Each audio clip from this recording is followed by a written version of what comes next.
২ বছর পর হামাসের বন্দি দশা থেকে মুক্তি পেল গাজায় আটক জীবিত ইসরায়েলি জিম্মিদের মধ্যে ৭ জন।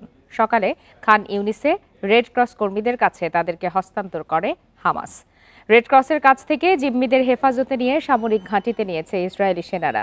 সেখানে তাদের প্রাথমিক স্বাস্থ্য পরীক্ষা করা হবে। ২ বছর পর পরিবারের সঙ্গে দেখা হবে তাদের। দ্বিতীয় দফায় ১৩ জীবিত জিম্মিকে গাজা সিটি ও মধ্য গাজা থেকে রেড ক্রস কর্মীদের হাতে তুলে দেওয়া হবে। তাদেরও একই পদ্ধতিতে নেওয়া হবে ইসরায়েলের রেইন ঘাঁটিতে। পরে ওই জিম্মিদের শিবা, ইচালভ এবং বেইলিনসন হাসপাতালে পাঠানো হবে।